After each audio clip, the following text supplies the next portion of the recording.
Hello viewers, audio article program में एक बार फिर से आपका स्वागत है और मैं हूं आतिफा काजी। तो आज का हमारा ये article the Hindu business line में प्रकाशित लेख education in regional languages will foster inclusivity पर आधारित है। इसमें टीम दृष्टि के इनपुट्स भी शामिल है और साथ ही ये सामान्य अध्ययन प्रश्न पत्र 2 के शासन व्यवस्था खंड से जुड़ा हुआ है। तो चलिए आज के आर्टिकल की शुरुआत करते हैं।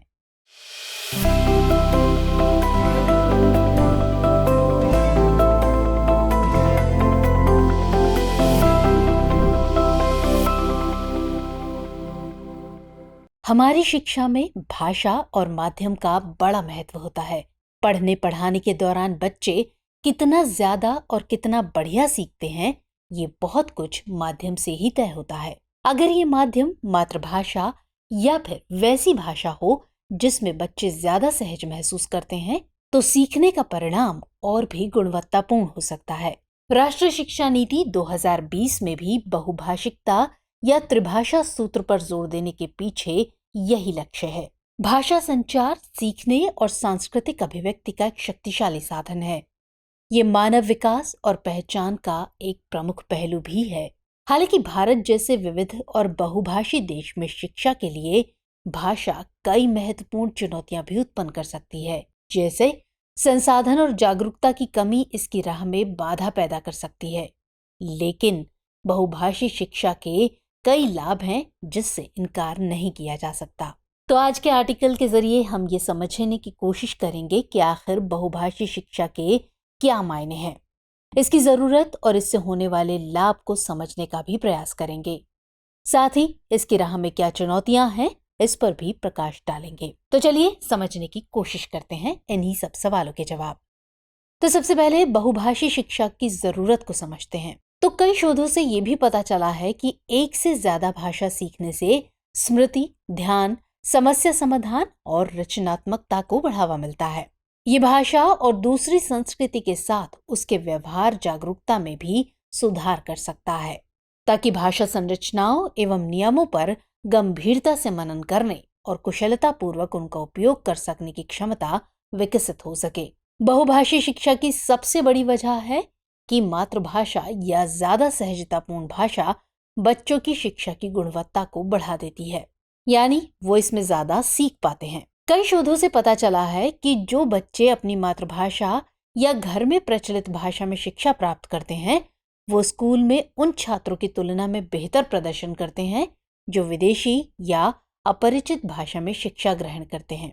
दरअसल इसके पीछे कारण ये है कि वो पाठ्यक्रम सामग्री को अधिक आसानी और आत्मविश्वास से समझ सकते हैं तथा अपने कौशल एवं ज्ञान को अन्य भाषाओं में स्थानांतरित कर सकते हैं।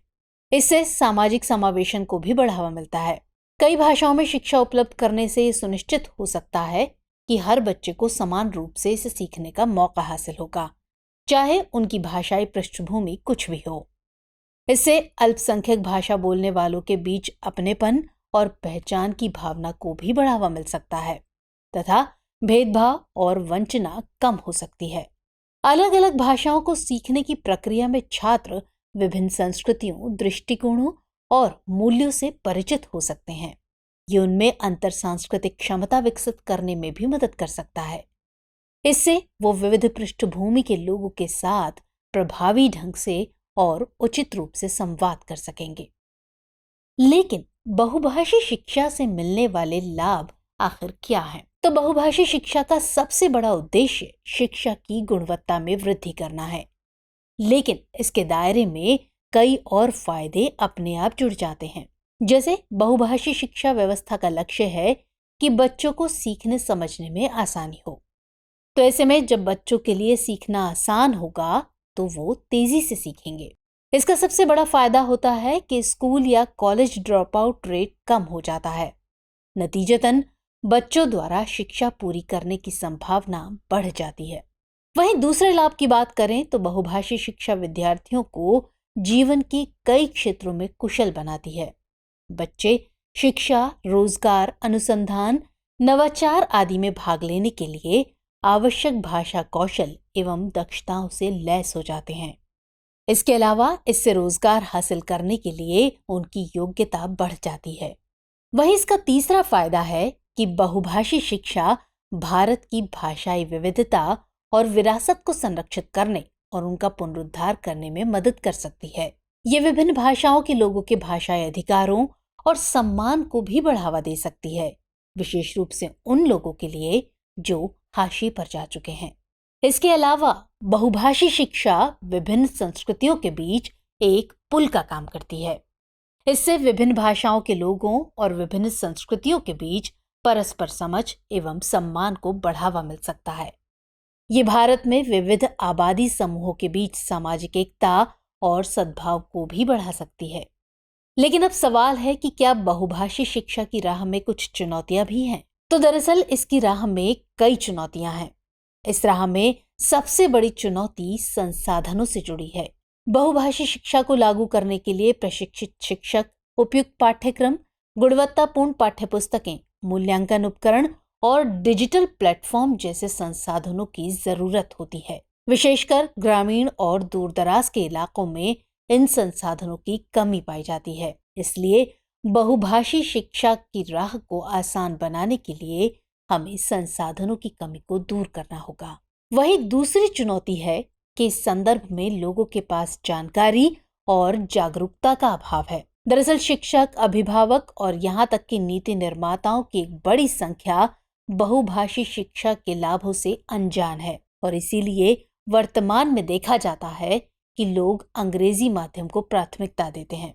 इसके पीछे की वजह यह है कि वो भाषाओं या बोलियों के बारे में पूर्वाग्रह के शिकार हैं। उनकी धारणा है कि अंग्रेजी भाषा ही उनके बच्चों के भविष्य के लिए बेहतर अवसर प्रदान कर सकती है। वहीं तीसरी चिंता है कि जो माध्यम हम अपनाएं उसमें आवश्यक पाठ्य सामग्री मौजूद हो, ये जरूरी नहीं है। आमतौर पर देखा जाता है कि जिस गुणवत्ता की पाठ्य सामग्री अंग्रेजी में मौजूद होती है वो अन्य किसी भाषा में नहीं है।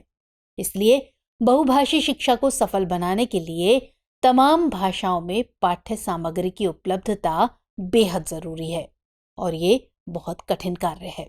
दूसरे शब्दों में कहें तो ये सुनिश्चित करना चुनौती भरा है कि छात्रों को सर्वांगीण शिक्षा तक पहुंच प्राप्त हो। दूसरी तरफ विभिन्न भाषाओं में निष्पक्ष और मानकीकृत मूल्यांकन पद्धति विकसित करना कठिन सिद्ध हो सकता है। कई भाषाओं का इस्तेमाल करते समय छात्रों का निष्पक्ष और लगातार मूल्यांकन सुनिश्चित करना चुनौतीपूर्ण सिद्ध हो सकता है। इसके अलावा एक बड़ी चुनौती है कि राष्ट्रीय शिक्षा नीति 2020 बहुभाषी शिक्षा की वकालत करती है, लेकिन नीति और व्यवहार के बीच अभी भी फर्क है, क्योंकि कई राज्यों ने अभी तक इन नीतियों को प्रभावी ढंग से क्रियान्वित नहीं किया है। केंद्र एवं राज्य सरकारों, शैक्षणिक संस्थानों, नागरिक समाज संगठनों और समुदायों जैसे विभिन्न हितधारकों के बीच अधिक समन्वय एवं सहयोग की भी जरूरत है। तो इन सब मुद्दों के बाद ये सवाल उठना लाजमी है कि ऐसे में आगे की राह क्या हो सकती है। तो असल में राष्ट्रीय शिक्षा नीति 2020 में ही बहुभाषी शिक्षा व्यवस्था पर जोर दिया गया है। इस नीति में त्रिभाषा सूत्र की बात कही गई है। इसका अर्थ है कि भारतीय स्कूलों में छात्रों को 3 भाषाओं की शिक्षा दी जाएगी। इसमें पहली भाषा के तहत मातृभाषा या क्षेत्रीय भाषा होगी, जबकि दूसरी भाषा के तहत हिंदी भाषी राज्यों में ये अन्य आधुनिक भारतीय भाषा या अंग्रेजी होगी। वहीं गैर हिंदी भाषी राज्यों में ये हिंदी या अंग्रेजी होगी, जबकि तीसरी भाषा के तहत हिंदी भाषी राज्यों में ये अंग्रेजी या एक आधुनिक भारतीय भाषा होगी। वहीं गैर हिंदी भाषी राज्यों में ये अंग्रेजी या एक आधुनिक भारतीय भाषा होगी। राष्ट्रीय शिक्षा नीति 2020 के अनुसार भाषा सीखना बच्चे के संज्ञानात्मक विकास का एक महत्वपूर्ण हिस्सा है। इसका प्राथमिक उद्देश्य बहुभाषावाद और राष्ट्रीय सद्भाव को बढ़ावा देना है। बहुभाषी शिक्षा को विभिन्न शिक्षार्थियों और समुदायों की आवश्यकताओं एवं संदर्भों के अनुरूप बनाने की बात कही गई है। इसमें भारत में बोली जाने वाली सभी भाषाएं और बोलियां शामिल होनी चाहिए, जिनमें जनजातीय भाषाएं, सांकेतिक भाषाएं, शास्त्रीय भाषाएं, विदेशी भाषाएं आदि सब शामिल हैं। इसके अलावा बहुभाषी शिक्षा स्कूली शिक्षा के प्रारंभिक वर्षों तक ही सीमित नहीं होनी चाहिए, बल्कि इसे पूर्व प्राथमिक स्तर से लेकर उच्च शिक्षा तक संपूर्ण शैक्षिक प्रणाली में विस्तारित किया जाना चाहिए। इसे छात्रों के लिए उनके शैक्षणिक करियर के विभिन्न चरणों में नई भाषाएं सीखने का अवसर भी प्रदान करना चाहिए। और इन तमाम चीजों के लिए जरूरी है कि प्रभावी ढंग से शिक्षण प्रदान कर सकने के लिए शिक्षकों को पर्याप्त प्रशिक्षण दिया जाए। उन्हें भाषा की समझ बेहतर करने के लिए अभिनव शिक्षा शास्त्र और प्रौद्योगिकियों का उपयोग करने के लिए भी प्रोत्साहित किया जाना चाहिए। वहीं बहुभाषी शिक्षा को बढ़ावा देने में माता-पिता और समुदाय प्रमुख भागीदार होंगे। उन्हें बच्चों के विकास और अधिगम के लिए बहुभाषावाद के लाभों के बारे में सूचित किया जाना चाहिए। उन्हें भाषा नीतियों और अभ्यासों के संबंध में निर्णयन प्रक्रियाओं में भी शामिल किया जाना चाहिए। बहुभाषावाद को भारत के सामाजिक और आर्थिक विकास के लिए एक मूल्यवान संपत्ति के रूप में महत्व दिया जाना चाहिए। इसे सार्वजनिक जीवन के विभिन्न पहलुओं जैसे मीडिया, कला, खेल, शासन आदि में एकीकृत किया जाना चाहिए। इसके अलावा इसे शिक्षा, रोजगार, अनुसंधान आदि विभिन्न क्षेत्रों में भी मान्यता और बढ़ावा दिए जाने की जरूरत है। बहुभाषी शिक्षा शिक्षार्थियों और समुदायों की भाषाई वास्तविकताओं और आवश्यकताओं पर आधारित होनी चाहिए। बहुभाषी शिक्षा का आरंभ शिक्षा के माध्यम के रूप में शिक्षार्थियों की मातृभाषा या घरेलू भाषा से होना चाहिए और फिर धीरे धीरे अन्य भाषाओं को विषय या शिक्षा के अतिरिक्त माध्यम के रूप में पेश किया जाए। बहुभाषी शिक्षा के तहत ऐसी व्यवस्था को अपनाने की जरूरत है जो शिक्षार्थी केंद्रित हो और उसमें परस्पर संवाद का भाव हो, ताकि जागरूकता और दक्षता को बढ़ावा मिल सके। इसे शिक्षार्थियों के बीच क्रॉस लिंग्विस्टिक हस्तांतरण और बहुसाक्षरता कौशल को भी बढ़ावा देना चाहिए। बहुभाषी शिक्षा में निष्पक्ष और वैध मूल्यांकन साधनों एवं मानदंडों का उपयोग हो, जो विभिन्न भाषाओं में शिक्षार्थियों के सीखने के परिणामों एवं प्रगति की माप कर सकें। तो चलिए चर्चा को विराम देते हुए नोट कर लेते हैं आज का सवाल।